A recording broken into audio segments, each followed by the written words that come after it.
ইউক্রেনের প্রধানমন্ত্রী ড্যানিস শ্যামিহাল পদত্যাগ করেছেন। মঙ্গলবার শ্যামিহাল তার টেলিগ্রাম চ্যানেলে পদত্যাগপত্রের একটি ছবি প্রকাশ করেছেন। তিনি উল্লেখ করেছেন, আমাদের দেশের জন্য আপনার অক্লান্ত পরিশ্রমের জন্য পুরো দলকে ধন্যবাদ। শ্যামিহাল আরও বলেছেন, ইউক্রেনের পার্লামেন্টে তিনি একটি আনুষ্ঠানিক পদত্যাগপত্র জমা দিয়েছেন। সেই সঙ্গে প্রেসিডেন্ট ভলোদিমির জেলেনস্কির প্রতি তার আস্থার জন্য কৃতজ্ঞতা প্রকাশ করেছেন। শ্যামিহাল 2022 সাল থেকে ইউক্রেনের প্রধানমন্ত্রীর দায়িত্ব পালন করে আসছিলেন। গণমাধ্যমের খবর অনুযায়ী শ্যামিহাল ইউক্রেনের প্রতিরক্ষা মন্ত্রী হিসেবে দায়িত্ব নেবেন বলে মনে করা হচ্ছে।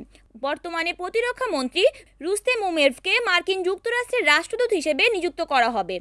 সোমবার জেলেনস্কি প্রথম উপপ্রধানমন্ত্রী ইউলিয়া সিভিরিদেস্কোর সঙ্গে দেখা করেন এবং তাকে সরকারি নেতৃত্ব প্রধানমন্ত্রী দেওয়ার প্রস্তাব দেন। জেলেনস্কি বলেন, এই পদক্ষেপ ইউক্রেনের নির্বাহী শাখার রূপান্তরের সূচনা করছে। এর লক্ষ্য কিয়েভের সক্ষমতা জোরদার করা। অরণি আক্তার, NAN TV।